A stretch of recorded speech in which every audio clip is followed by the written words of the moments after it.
Hello and welcome back to Precontation Points. For those new here, I read bad books so that you don't have to. Today I'm starting a new book, Breach by KI Lynn. I mentioned this at the end of A Touch of Darkness, but this is another Twilight pulled to publish fanfic. And I know I've been doing a lot of those recently, but in my defense, I'm trying to get through my list of shelved books so that I can add even more to that list. Sorry, not sorry. Anyway, before we jump into things, I just wanted to give people the heads up that I'm going to be doing more chapters per video in order to try and not drag this out for way longer than necessary. I've worked at a schedule pretty much for half of the year, and I fully intend to stick to it. Before we jump into this book is quite adult. I will be using a lot of metaphors to try and keep things PG-13, but you know, it's hard to read a romance book without talking about roosters, so... All of that being said, let's get down to it, shall we? Prologue.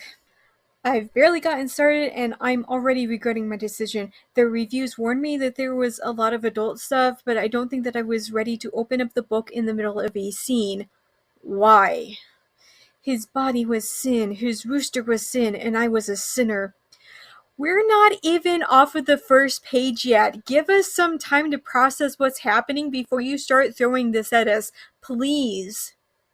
Anyway, that's literally the entire prologue.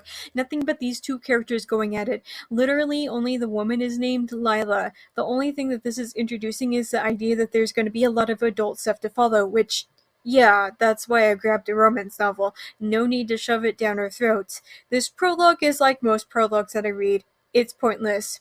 I don't really have a lot to say about this other than to just say over and over how unnecessary that this was, so... Chapter 1. Now that the narration has to actually explain things to us, and I feel like it's just inching along. I'm assuming that our narrator is the name Lila from the prologue, but who even knows. She's overworked, stressed out, and sleep deprived, although she's really hoping that some new employee will help them all with that. The book also commits one of my least favorite tropes, looking in the mirror to describe herself. Although I will give credit because she's at least commenting that she looks tired and unkempt. Our unnamed main character tries to fix her appearance, but after she finishes with her hair, she realizes that there is a run in her stockings. She decides to take them off in the parking lot, but after she's done this, she realizes that somebody had watched her doing this. Do you remember what I said about the narration crawling along? Serendipitously, I pulled my skirt up to my waist. My hips jutted forward, feet braced against the floor. I pulled my pantyhose over my ass, down my hips, and peeled the offending material off my legs. As I settled back down, I gathered the flimsy fabric and threw it into the passenger's side seat. I braced my body again, hips in the air, to pull my knee-length skirt back down. We are literally on page 2 of chapter 1. Can we not?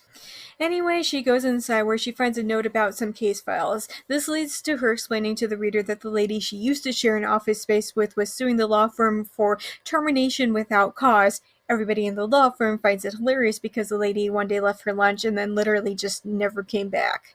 She gets settled into her work before her boss comes to get her to introduce her to her new roommate. Also, she gets a name, Delilah, which I guess I can see how you could get Lila from that. Her boss, Jack, introduces her to Nathan Thorne. Delilah's first thought is, oh no, he's hot. As soon as Jack leaves to let them get acquainted, Delilah's second thought is, he's the one who saw me in the parking lot. Oh no. However, unlike in a lot of romance novels, Delilah isn't instantly charmed by a handsome man with a nice smile. She instead thinks of how the office would be full of women trying to seduce him, and she misses her other office mate in comparison. And I have to say, I get where she's coming from. It's annoying when too many people keep coming into your workspace and you have to share space with this social butterfly. But it's more than a little presumptuous of Delilah to say stuff like that after barely just exchanging how-do-you-dos. However, Nathan decides to make the situation worse by making a crass joke about how Delilah had clearly taken her stockings off for the sole purpose of getting his attention. As you can imagine, this just ticks Delilah off even more, and she says that she's only there to work. She goes on and says that he wouldn't be interested in her anyway. Nathan is kind of taken aback by her statement and asks how she knows that he wouldn't be interested in her, and kind of presses her about the topic. Delilah is so angry that she storms off and hides in the bathroom for 10 minutes before she dares to return to the shared workspace. She gives Nathan some work stuff and tries to ignore him. As time goes on, Delilah finds herself irritated with simple things like Nathan clicking a pen over and over. And then because the book has decided to go this route, Nathan makes a "are you on your period" comment. because of course this went there. After Delilah yells at Nathan for excessive pen clicking, some random lady comes in to introduce herself to Nathan. Delilah says that this has been going on since he started there a few days earlier, and every woman was wearing a low-cut shirt, which she swears she'd never seen any of them wearing before. Like, I know that the titular breach is about how you're not supposed to start up a relationship with the other lawyers in the office, but yet not one single person is going to say anything about the ladies doing stuff like this. Delilah is just going to sit around and let the other women walk all over her and not complain to her boss about it. She sits there and listens as Kelly actively flirts with Nathan and is frustrated that he's encouraging all of the other women. She also thinks about murdering Nathan with a stapler. Which I'm not saying that I disapprove of your behavior, but I'm just saying that the situation could probably be resolved if she just talked to her boss. Delilah goes to get some coffee but finds the coffee pot empty. As she's making a new pot, her friend Caroline shows up and comments about this is a direct quote from the book, but Boob Squad was the name Caroline had bestowed upon all the women who now seem to have a route past my and Nathan's office. Look, I was willing to give the benefit of the doubt to the tacky period joke earlier. Like, if the narration wants to paint Nathan as a misogynist, I'm okay with that. I began to have some doubts when Kelly showed up and Delilah made some less than savory comments about her, but this is starting to reek of your garden variety internalized misogyny here. I've seen a lot of gross stuff in regards to women in books before, but the authors usually let the story start to get underway before they come trotting out with the women are less than men BS. We are literally still in the first chapter. And I get that Nathan is being terrible, and so are the women who come in and interrupt Delilah's actual work, but Delilah's attitude is stank. It's really hard for me to like her at this point, even if I do half agree with her about Nathan's behavior. Caroline suggests that this is just an adjustment period and that things will get better, except that Delilah is of the opinion that hell is just a sauna. Do you remember when I said that Delilah's attitude was terrible? Like, literally, not even 1 minute earlier. Because her attitude just makes her so unlikable. Delilah returns to her office and asks Nathan which girl that he's thinking of being with first. He literally mentions the non-fraternization policy, which surprises me that he'd mentioned it so bluntly, and at the start of the story too. Delilah says that there was some incident that created a whole lot of drama, and ever since then, one or both of the offending parties get terminated. And then this happened. I literally changed no words in this. That's why it surprises me so many of them are willing to give up their jobs for your junk. His face lit up with that smirk which made me and every other woman in the office wet. I do have pretty impressive junk, I snorted, rolling my eyes. Please. Do I need to prove it to you? He stood up, hands at his belt buckle, pulling the leather through the first loop. I had to read this, and so do you. This guy has sexual harassment suit written all over him, which is funny considering he's supposed to be working at a law firm. Thankfully, Delilah says what we're all thinking. Ew. He goes on and says that he picked the law firm because of the anti-fraternization policy and that he wishes women would leave him alone. Delilah doesn't seem impressed despite the fact that he's saying the one thing she wants to hear, which is that he doesn't like the women coming by either. There's apparently no winning with her at all. However, I'm once again going to have to side with Delilah about the entire thing, if only because Nathan sure isn't acting like he dislikes the female attention. If he was really that committed to his work, he'd give them a firm, "Thanks for stopping by, but I have a lot of work right now." But he doesn't, and instead has long conversations with them, which, surprise, only encourages them further. Nathan then implies that there's a darker side of him that should probably be a red flag to women, which, oh joy! An emotionally stunted man-child who takes his psychological issues out on his romantic partner in bed without working through his problems in a healthy and constructive way. I can't wait to dive into the rest of this. Chapter 2. Some time passes and Delilah struggles to see past the charismatic exterior that Nathan shows to the world. She is literally losing sleep over what he meant, which not only baffles me, but also her as to why she cares so much about it. However, one day when she comes in, Nathan offers her a cup of coffee, and inside of her pants, like an ocean. Despite the fact that she doesn't like him and is constantly frustrated by him, which is only just frustrating me because Girl, get your stuff together. You literally said that he's so emotionally and psychologically unappealing to you. Why is his good exterior somehow the only thing that matters here? At the bar, she offloads about how frustrated she is about Nathan to the bartender, John. That stinks. Is he at least good looking? I eyed John for a moment, wondering if I was in some sort of setup. Yes, he is. Hot and has every woman in the office chasing him around, hoping he'll break and, I don't know, just drop trow right there and plow into them. What is happening? I don't even have words anymore. Anyway, after John reassures Delilah that she's sexy, no really, he moves on to tend to the other customers.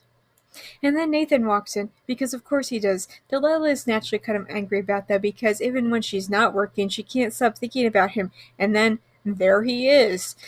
John comes back with Nathan's drink and calls Delilah as Lila when he asks if she wants another drink. Nathan asks about it, but she says that Delilah sounds more professional. I'm a little confused as to how, especially because her nickname isn't like, I don't know, Prince's Kitten or something that makes her sound like a stripper, but I'm not gonna get hung up over it, so long as the book doesn't get hung up over it. They drink in silence together before Delilah finishes her second drink, pays her tab, and leaves. Nathan follows her out and says that he'll be implicated as the last person to talk to her if something happened to her, which I suppose is fair enough, but he doesn't have to be so blunt and rude about it. However, when they get to the building where Delilah lives, Nathan follows her in and insists that he lives there. He says that he lives on the 14th floor, and Delilah explains to the readers that those are high-end condos and that not even she can afford. As you can imagine, this only just makes Delilah even more angry because not only does she have to work with the guy, but she also lives in the same building as him. She says some stuff about how undesirable that she is, but tries to excuse it away as her being a depressive drunk before she leaves the elevator and goes to her own apartment. There, she seems to have a mental breakdown, which she blames on Nathan. A few days later, Delilah is at her wit's end about Nathan. She'd apparently told Jack that they'd do such and such for him, but at the same time, Nathan made an agreement with the president of his fan club that he'd do this other work, which means that the two of them are burning the candle on both ends in order to get both assignments done on time, which she blames on him because if he'd read his emails, he would have known about the assignments from Jack. During their argument, Nathan tells Delilah that she'd said the F word a lot and seems to think that it's not because she's angry at him, but because she's got something else on her mind. With all the times you've said tonight, I think I know what you really want, what you really need, Lila. What is it that you think I need? I was getting more pissed off and to my annoyance aroused at the same time. Rooster, you need a hard rooster in your tight little cat. Ah! How the hell does this guy even still have a job? This guy needs to be in some sort of registry and forget about him being allowed to practice law. And oh Lord, oh God, I stopped reading too soon. Why? You're an expert on what my cat needs. His eyes darkened as they looked me over, his fingers flexing in what appeared to be agitation on his desk. Yes, and it needs a rooster to fit. Oh my God, there are literally no words in any language for me to properly express how much what the I'm feeling right now. To make matters worse, rather than to actually tell Nathan that he's out of line, to march out of the office and immediately call their boss to file a sexual harassment complaint, Delilah decides that the best course of option is to tell him about her B.O.B. And if you don't know what that is, I am so sorry. You've picked the wrong book review to come in on. As if Nathaniel's verbal words weren't enough, he then decides to up the ante and pushes Delilah against the wall. Asks if she's a 5-letter W word who needs to be 4-letter past tense F word. That's right, folks. We've moved straight into sexual assault territory here. However, because this is... I'm loath to even classify this book as this genre because this isn't okay, but because this is a romance novel, instead Delilah is just turned on by the entire thing and begs him to do stuff to her. She likes it rough, apparently. Quite rough. In with the slam, and then out. Slam, out, slam. Thank you for explaining this to us like we had no idea how it works. Also worth noting that during this endless scene, is that no protection was used. I know that this is fiction, but I'm just thinking of where that rooster might have been roaming, and I'm also bracing myself for a pregnancy scare. Immediately upon finishing, Nathan pulls away from her and has a violent breakdown. And I mean to say that he smashed some mugs and stormed around saying the S word, because him sexually assaulting Delilah wasn't enough, and now we're going to add violent sociopath to that. However, there's nothing more for Delilah to do there, especially when it becomes clear to her that Nathan wasn't going to come back, so she tries her best to collect herself to reassemble her torn clothing and leave.